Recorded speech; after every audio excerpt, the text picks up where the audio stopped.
کا دن ہوتا ہے، میں اور آپ گھروں سے غسل کر کے، کپڑے پہن کے، خوشبو لگا کے، مسواک کر کے، خیر عید کی تیاری کر کے عید کی نماز کے لیے آ جاتے ہیں۔ ہمیں پتہ ہے رستے میں کیا ہوتا ہے؟ زور سے کہیں سبحان اللہ۔ میرے اللہ فرماتے ہیں عید کا دن ہوتا ہے،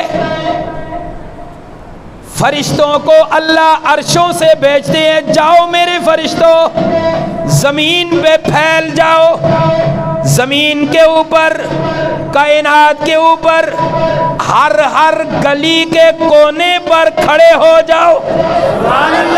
وہ جس گلی کے کونے سے کوئی بندہ باہر نکلتا ہے آوازیں لگاؤ، اے امت محمدی والو، اللہ حکم کرتے ہیں عید کی نماز کے لیے نکلو۔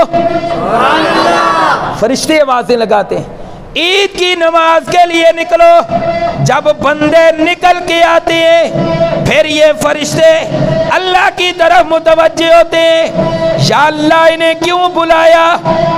میرا تصور، اللہ فرماتے ہیں میرے فرشتوں، ادھر عید کی نماز ہوتی ہے، اللہ فرشتوں کو فرماتے ہیں بتلاؤ مزدور کی مزدوری کیا ہے، کام کرنے والے کی مزدوری کیا ہے؟ فرشتے عرض کرتے ہیں رب کریم مزدوری یہ ہے پسینہ خشک ہونے سے پہلے ان کی مزدوری دے دی جائے۔ اللہ فرماتے ہیں میرے فرشتوں گواہ رہو، میں نے ان سب کی مزدوری دے دی اور میں نے ان سب کو معاف کر دیا ہے۔ یہ اللہ خود اپنے بندوں کو معاف کرنے کے بہانے تلاش کرتے ہیں۔ اللہ فرشتوں کو بھیجتے ہیں جاؤ زمین پہ پھیل جاؤ۔ واللہ تیری قدرتوں پہ قربان، اللہ تیرے حوصلے پہ قربان، ہم نے گناہ کر کر کے زمین بھر دی لیکن اللہ تیری رحمتوں کی انتہا پھر بھی نہیں ہوئی۔ ذرا زور سے کہیں سبحان اللہ۔ اللہ ہم نے گناہ کر کر کے پیچھے نہ دیکھا لیکن آپ عید والے دن جہاں پہ سب خوشیاں کرتے ہیں اللہ فرماتے ہیں میں اپنے بندوں کو معاف کر کے خوش ہو جاتا ہوں۔ اس لیے جب عید کی نماز کے لیے ہم آتے ہیں تو ہمارے ہر گلی کے کونے پر، ہر جگہ پر یوں سمجھیں کہ جہاں جہاں سے رستہ الگ ہوتا ہے، علیحدہ ہوتا ہے، وہاں پہ اللہ کا ایک مقرر کردہ فرشتہ کھڑا ہوتا ہے۔ اللہ کا ایک مقرر کردہ فرشتہ کھڑا ہوتا ہے، جو فرشتہ یہ پکار رہا ہوتا ہے امت محمدی والو نکلو۔ اللہ کچھ عطا کرتے ہیں جب یہ عیدگاہ میں پہنچتے ہیں، جب یہ نماز عید کے لیے پہنچتے ہیں، ادھر فرشتوں کو اللہ فرماتے ہیں میرے فرشتوں مزدور کی مزدوری کیا ہے؟ اللہ ان کا حق ادا کر دیا جائے۔ اللہ فرماتے ہیں پھر گواہ رہو میں نے ان سب کی مزدوری دی، یعنی میں نے انہیں معاف کر دیا ہے۔ حدیث پاک کے اندر میں ایک دو حدیثیں آپ کے سامنے ذکر کرتا ہوں، لیکن آپ کا ذوق بھی چاہیے اور آپ کا دل کا اقرار بھی چاہیے۔ انشاءاللہ اس کے بعد جب بھی عید آئے گی ہم یہ کام کریں گے انشاءاللہ۔ ذرا زور سے کہیں سبحان اللہ۔